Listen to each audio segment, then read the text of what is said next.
Welcome to China. I'm Gordon, founder of Wheel and Anchor. I'm standing here on the historic Bund in Shanghai, looking out at the futuristic towers of Pudong. It's a view that perfectly captures this next trip, a place where ancient imperial history sits right alongside the cutting edge of tomorrow. But in this trip, we aren't just racing between crowded monuments. Imagine yourself sipping some bubbly atop the Great Wall of China, drifting down the mighty Yangtze River. There'll also be some culinary treats as well, like learning the spicy secrets of authentic Sichuan cuisine in the western city of Chengdu. This is about experiencing the true scale and flavor of China, slowly and comfortably. So let's take a look at where we're going. Our path follows a deliberate narrative arc, a transition from the ancient imperial heart of the north to the majesty of one of the world's great waterways, and finally on to the Art Deco energy of the coast. We'll begin in Beijing, where we'll spend 4 nights establishing a home base in the historic Wanfujing district. This isn't just a starting point, it's a place to find our bearings among the ancient hutongs before we head south. From the capital, we'll fly to the city of Yichang to board our moving sanctuary, the Yangtze Explorer. We'll spend leisurely 4 nights sailing through the 3 gorges, navigating a geography that has dictated the pace of Chinese life for millennia. After disembarking, we'll move into the lush Sichuan basin to spend time with the pandas of Chengdu and the tea houses of the interior. We'll then go by high-speed rail through the rugged Qinling Mountains to Xian, the spiritual guardian of the Silk Road.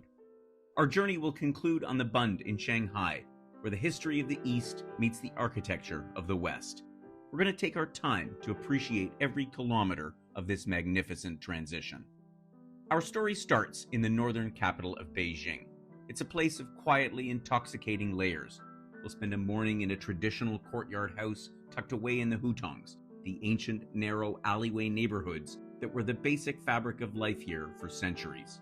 You'll hear the clatter of a passing bicycle and the ethereal whistling sound of pigeons soaring overhead, a local tradition that has filled the Beijing sky since the Qing dynasty. We'll step inside the kitchen ourselves, where a private chef will show us the art of making dumplings, a recipe that has remained a cornerstone of Chinese life for nearly 2,000 years. There's a particular kind of stillness in a courtyard like that, a sense of standing still where the modern world rushes by outside. We'll wander through the Forbidden City, where 24 emperors once held court, and we'll head out to the Mutianyu section of the Great Wall. I chose this stretch recalling the tingles up my spine that I experienced on my first visit over 20 years ago. This section climbs steeply over densely forested hills, offering a rugged, striking perspective of the wall as it winds into the distance. We'll even share a champagne toast right on the wall itself, looking out at the scale of an original construction that once spanned 16 provinces. Before we leave the north, we'll join the locals at the Temple of Heaven. Amidst the circular, triple-gabled wooden structures built entirely without nails, we'll have a private lesson with a Tai Chi master. It's a sensory contrast, the physical movement of the body against the immovable weight of imperial history. On the 5th day of our trip, we leave the urban streets behind and board our river vessel. I've chosen this ship because it's the smallest one and it feels more like a home on the water than a floating hotel. It's an intimate environment, designed for conversation and reflection without the distractions of the modern world. As we sail into the heart of the 3 gorges, you'll see limestone cliffs rising 1,000 meters from the water, carved by the river over millions of years.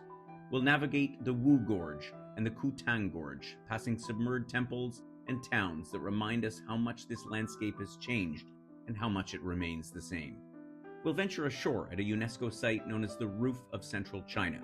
It's a landscape of prehistoric intensity filled with ancient forests and rare golden monkeys. We'll walk through a lush tapestry of bamboo and vines, reaching Shenongding Peak for a view across the subtropical wilderness. Back on board, the pace remains unhurried. We'll gather for a multi-course dinner in the Dynasty restaurant, perhaps sharing a glass of wine as the evening mist settles over the water. One of our stops takes us to Shibaozhai, or Precious Stone Fortress. It's a 12-story wooden marvel rising 56 meters up a rock outcrop, a striking landmark that the river dwellers call the 9 Heavens. Disembarking the ship, we'll take a high-speed train into the Sichuan basin to reach Chengdu. The Sichuanese are famously relaxed, and you'll feel that unhurried rhythm in the tea houses of People's Park. We'll find a seat among the locals to sip jasmine tea and watch the morning exercises, from dance to the rhythmic play of mahjong. This area is at the heart of Sichuan cuisine, and we'll dive into the culinary soul of the region, from the communal joy of a hot pot dinner to the mesmerizing tradition of a face-changing opera show where performers switch masks in fractions of a second, a closely guarded secret passed down through generations. But the true heart of this basin is the giant panda. We'll travel into the Chonglai Mountains to the Wulong National Nature Reserve. This is the oldest and largest panda reserve in the country, and we've arranged private VIP access to centers not open to the general public. You'll meet with a panda expert to understand the reciprocity of this landscape, where the recovery of this national treasure from the brink of extinction is one of the world's great conservation stories. You'll notice the complex, earthy scent of the bamboo forests and the quiet focus of the people who have dedicated their lives to these mountains. From Chengdu, we'll travel by rail through the Qingling Mountains, the natural boundary between the north and the south, to reach Xian. This city was the center of the universe for 13 dynasties, and it still feels like the spiritual navel of China.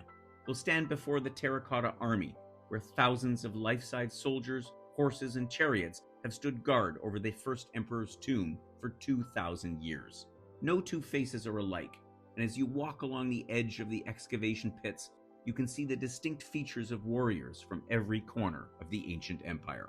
But we'll also seek out the quieter side of the region. We'll drive out to Hu County to visit the home and studio of Zhang Qingyi, the best known of China's farmer painters. His work doesn't look like classical Chinese painting. It's bold, vivid, and flat, capturing the everyday stories of village life. We'll have a private calligraphy and painting class before sharing lunch at his home. And before we fly to the coast, we'll visit the Hanyang Mausoleum. This is a rare, intimate experience where we'll walk over glass floors directly above the excavation trenches, looking down at thousands of miniature terracotta figures, palace maids, eunuchs, and animals that reveal the refined domestic life of the Han Dynasty. We'll finish our stay with a guided food tour through the Muslim Quarter, where the scent of roasted lamb and cumin fills the air, and the Hui community has lived and traded for over 1,000 years. Our journey concludes in Shanghai, a city that feels like it's living in the future, yet remains deeply anchored in its past. We'll spend our mornings on a walking tour of the Bund and the former French concession with a local historian. He'll lead us through neighborhoods of plane tree-lined streets and Art Deco mansions, looking for the bones of the city's treaty port history. It's a syncretic architecture, a blend of East and West, that defines the unique Shanghai style. We'll stand on the observation deck of the Shanghai Tower, the second tallest building in the world, to see the vast expanse of the Yangtze Delta stretching toward the horizon. But the most enduring memory of Shanghai often happens in a quieter setting. We'll gather at a historic jazz bar near the Bund, where a band of octogenarian musicians, the oldest in the world, still play the golden oldies of the 20s and 30s. It's a living relic of the city's jazz age, played with a nostalgic, smoky elegance that captures the soul of old Shanghai. Traveling through China can be an overwhelming experience, but it shouldn't be a frantic one. At Wheel and Anchor, we believe the best stories are found in the unhurried moments. The shared laughter over a meal, the quiet conversation as the ship glides through a gorge, or the collective awe as the sun hits the terracotta ranks. We handle the high-speed rail, the internal flights, and the elite guides, so you have the freedom to simply be present with a community of like-minded Canadians. If you're ready to see these Imperial Horizons as a guest of the land, I invite you to click the link below to download our full e-brochure. It has all the details on our route, our home bases, and how you can join us. Our journey comes to a close right behind me at the legendary Peace Hotel. Perfectly elegant finish to an unforgettable adventure. This is travel the Wheel and Anchor way, thoughtfully planned, reliable, and shared with a community of friends. I hope you'll come and join us in China.